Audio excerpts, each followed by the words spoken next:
Just because something feels small right now doesn't mean God is finished with it. And I think a lot of us, we look at where we are and we assume this is the final version of the story. Like this is as far as it goes. But if you've ever read the story of Job, you know something important. The middle of the story is not the end of the story. And what makes Job's story so powerful is that for a long time, it didn't make sense. There wasn't a clear reason. There wasn't a quick fix, but God was still there, even in the part that felt unfinished. Good morning, and welcome into the Lifeline Morning Show.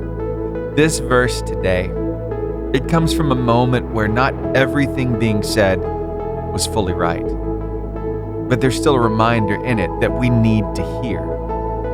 And though you started with little, you will end with much. That's Job 8:7, your word of life today. It's not because life always follows a formula, but because God is still writing your story, and He's not finished yet. So let me read that verse one more time. Let's get you excited this morning. And though you started with little, you will end with much. Don't measure your life based on where it is right now, because this might just be the middle. I'm just saying, you got a lot of good ahead of you, so keep up the good work. Keep taking the next right step. Keep fighting the good fight. Keep running the good race. Why? Because it's worth it. Why? Because He's just that good. Good enough to meet you where you are. Good enough to provide for all your needs. Good enough to go ahead of you, prepare the way. Think about that for a second. Working all things together for your good. Yeah, I feel like today it's going to hit a little different because we're getting started off on the right foot. You can't always control the circumstance, but the attitude you choose to take on is yours, and that can be your strength, your superpower. That cannot be taken from you. Hey, thanks so much for being here on the podcast. I just wanted to give you a heads up. Today's episode is brought to you from a live radio show where I play music. Unfortunately, I can't play the music for you here on the podcast, though you might hear me pitch to a song from time to time. I have, however, devised a way for you to still enjoy the music. In today's description, you can find the Spotify playlist and a separate song list. Both locations you can go and enjoy that music. If you would, please go do that. It's a big part of the show. Also, if you'd like to hang out with me live sometime, you can. I'm on from 6 to 10, Monday through Friday. That's Central Time. Go to 885jfm.com, click the On Now button, and press play. I'd love to hang out with you live. Also, there's a Spotify poll today. If you would go answer that for me, I'd love to showcase your answer on tomorrow's show. And make sure to share us with a friend. All right, I think that covers all the bases. Yeah. Oh, one final thing. One thing I forgot. There is an expanded version of today's show, and that is found in the link in the description that says Family Edition. Yeah, it's got some extra features in there. A lot of the shout outs and music talk and other things we don't put in the Focused podcast.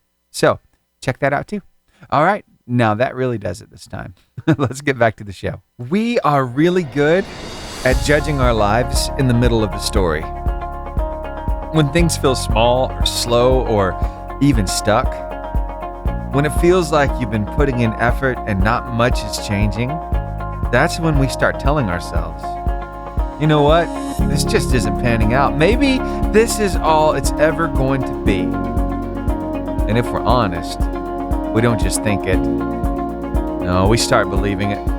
But if you look at Job's story, there was a long stretch where nothing made sense. Everything was falling apart, and there was no clear reason why. And if you had stepped into his life right then, you might have been compelled to say, just based on the evidence, this story isn't going anywhere good. But that wasn't the end of the story, was it? I wonder how many of us are doing the same thing right now, judging our lives based on a chapter that God hasn't finished writing yet. So if today feels small or slow or unfinished, don't decide what it means yet.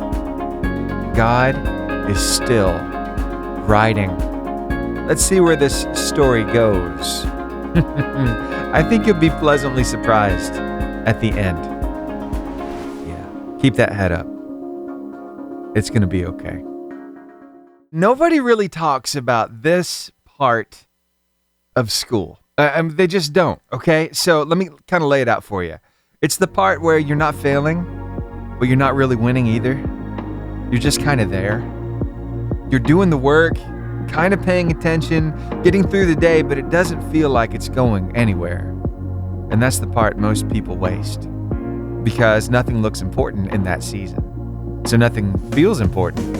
But that's usually where something's forming, not really showing just yet. So don't sleep on the just there days. They count more than they look like. I just want to remind you of that, because there are going to be days where you show up to school and it's just like, really? This again? How many more days till the end of school? I'm just ready to be done already. But there are things happening every day around you. Maybe you're just not focused on them. If you're becoming bored with your, academics, well, you can always lean in just a little bit more, right? Pay a little more attention to the relationships around you at the same time. Kind of see what's happening there. You can kind of clue in on a few things that maybe your friends are dealing with. And you know what? In those instances, you can ask God for some insight, for some wisdom on how to help your friends. Seriously, if you're getting bored with things around you, find other things to pique your interest. But still be present in the moment, still give everything your best. But hey, if you need to fill some time, look for what God's doing around you, or look for the needs around you and ask God to help you to fill those needs and see what happens. Yeah, I think you'll be pleasantly surprised at the outcome. This is Pastor Larry Walls with your Drive Time Devotion. Dennis Waitley writes in his book, The New Dynamics of Winning, this particular story. In 1979, he said, I was booked on a flight from Chicago to Los Angeles.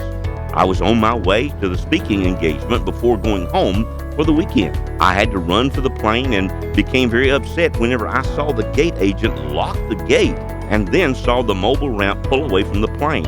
I argued and I begged and I pleaded and I told her that I had to be on that nonstop DC-10 flight 191 to LA or I would miss making my speech engagement. The plane taxied away from the ramp and out toward the runway. Despite my protest, I stormed out of the boarding area and back to the ticket counter to register my complaint to anyone who would listen. While I was standing in line at the counter, about 20 minutes later, I heard terrible news that made my heart sink. The very plane that I had missed had just crashed on takeoff with no survivors. I left that ticket line, booked a room in an airport hotel that night, and went and knelt down beside my bed in prayer and tried to get some sleep and some relief in my mind for that night. It's been over a decade now since that time, he says, but I still have my unvalidated ticket for Flight 191 that I had that day. I never turned it in to my travel agent for a refund. Instead, I tacked it on a bulletin board in my office at home as a silent reminder. Waitley says, about once a year, of course, I get a little annoyed with some injustice in the world that has made me a victim. And then it's my wife, Susan, that comes and gently takes me by my hand, leads me to the bulletin board, and shows me the ticket. Psalm 118, verse 24 reminds us of this. This is the day that the Lord has made. We will rejoice and be glad in it. I would like to remind you of something this morning. Life is not a problem that's to be solved, but instead it's a gift that's to be enjoyed. Pray with me. Dear God, we thank you for this precious gift of life that helps us to live it one day at a time and give you the glory for it all. For it's in Jesus' name we pray. Amen. Sometimes truth shows up in the wrong place. Like something gets said and it sounds right, it even hits your heart, but the way it was said or why it was said is off. That's what's happening in Job chapter 8. You see, it's today's word of life, Job chapter 8, verse 7, right? Job's friend says, you started small, you'll end with much. Bildad's one saying that. Now, here's the problem with that. He's saying this in the context of, hey, this is the formula, right? And he says it in this way: do right and get blessed, or you suffer because you must have done something wrong.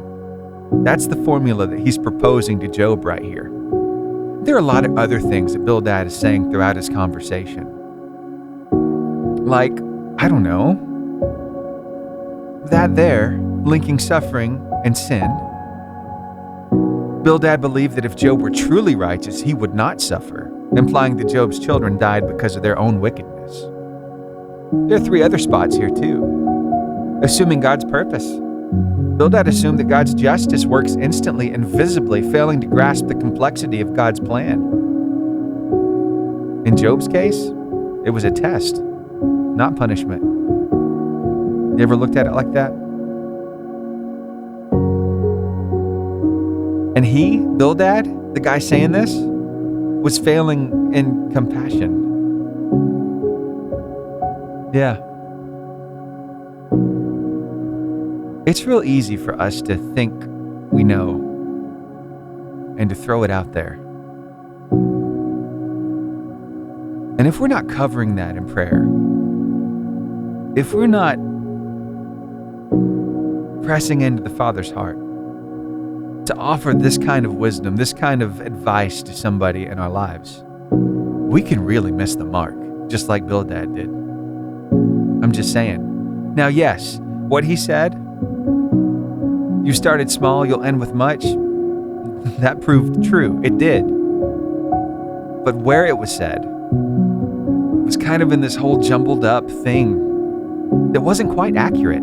In fact, it goes on to say later on in the book of Job that God wasn't very happy with Bildad and the other friend there. Yeah, let me just read that part to you, okay? So it's found in Job 42, starting in verse 7. It says, after the Lord had finished speaking to Job, he said to Eliphaz the Temanite, I'm angry with you and your 2 friends, for you have not spoken accurately about me, as my servant Job has. Yeah, it goes on to say, my servant Job will pray for you, and I'll accept his prayer on your behalf. I'll not treat you as you deserve, for you have not spoken accurately about me, as my servant Job has. When Job prayed for his friends, the Lord restored his fortunes. In fact, the Lord gave him twice as much as before. Then all his brothers, sisters, and former friends came and feasted with him in his home, and they consoled him and comforted him because of all the trials the Lord had brought against him. And each of them brought him a gift of money and a gold ring. So the Lord blessed Job in the second half of his life even more than in the beginning. Think about that. So there was truth wrapped up in the middle of an idea about God that wasn't quite correct. And that's powerful. Because the line still proved to be true, not because Bildad understood God correctly, but because God is that good. He didn't follow their formula. He still restored Job anyway. So here's the takeaway. Here's what I want you to remember. Don't build your life on something just because it sounds right. But don't miss a real glimpse of who God is, even if it shows up in a messy moment. If we're honest, we can all be that self-righteous person who thinks we've got it all figured out, and if it doesn't line up with the way we think, it must not be right. Oh, this is challenging it, isn't it? Yeah. Even when people get it wrong, though, God can still reveal something right. And guess what? He's still writing your story.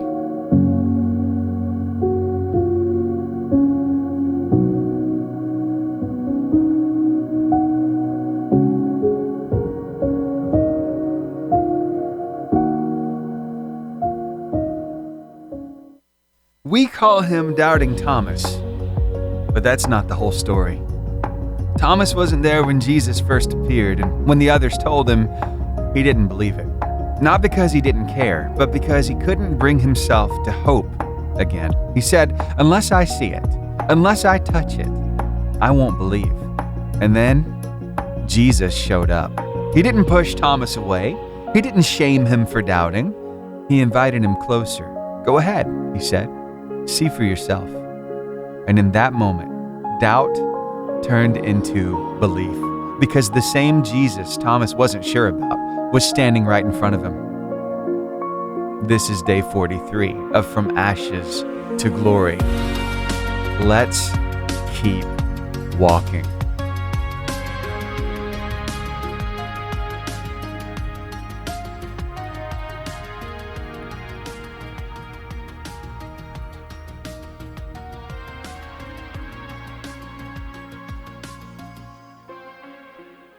So yesterday I had to go out to my truck and I was kind of cleaning some things out of the bed. I've had some stuff in there for a couple of months and it's like, okay, it's time to move it. So while I was out there, I noticed my neighbor, he was rolling up in his truck. He honked at me. I waved to him. He came over and we started talking a little bit, and I could tell that he was really concerned. He was really concerned about finances because, I mean, things have been tight here lately. Gas prices have been outrageous. Have you noticed that?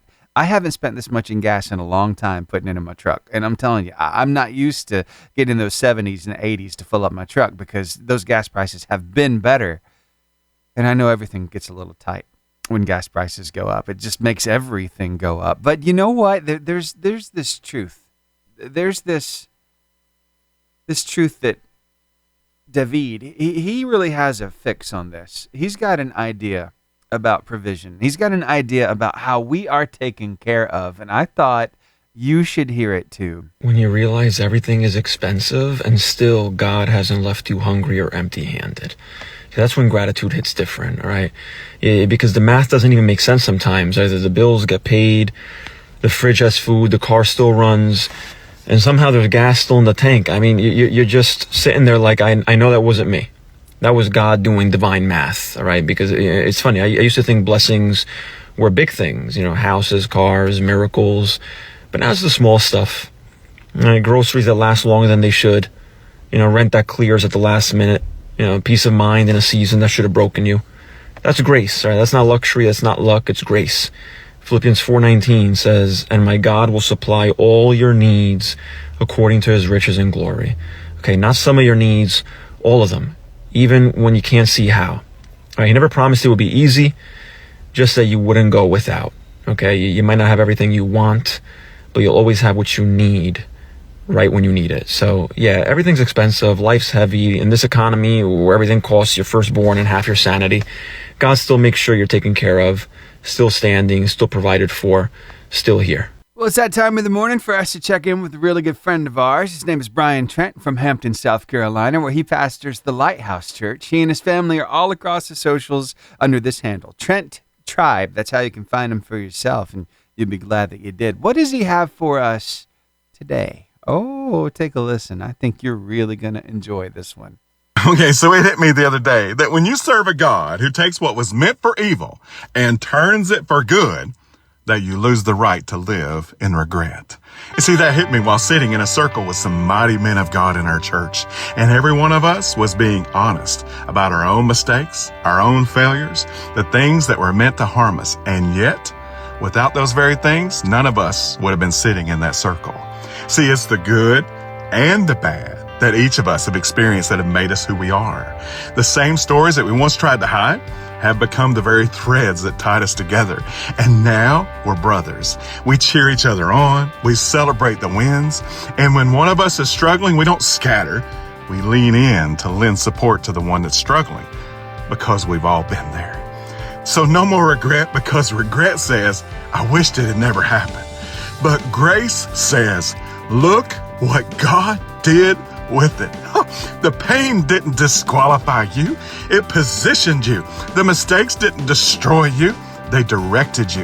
And now here you are, stronger and wiser, and hopefully surrounded by people who understand the language of grace because they've lived it too. So don't despise the chapters you wish you could delete. God used them to write the story that brought you into the room. And if he did it then, he's not finished now. God is so good. Love you guys. Make today about the small moments, the things that don't look like much, the steps that don't feel impressive, the moments where you wonder if any of this is actually making a difference. Why would you do that? Why would you make it about the small moments? But we've talked about it today. How something can start small and still become something more. Not because of a formula, but because God isn't finished yet. And think of it, even Thomas, remember we talked about him and from ashes to glory. He didn't have it all figured out. He wasn't sure. He needed to see, and Jesus didn't push him away for that. He met him right there. I think that's important to remember because some days don't feel strong. Some days feel small. Some days do feel uncertain. But those days, they still count. So whatever today ends up looking like for you, whether it feels productive or messy or somewhere in between, don't assume you've reached the last page yet, because God is still writing your story. Partner with Him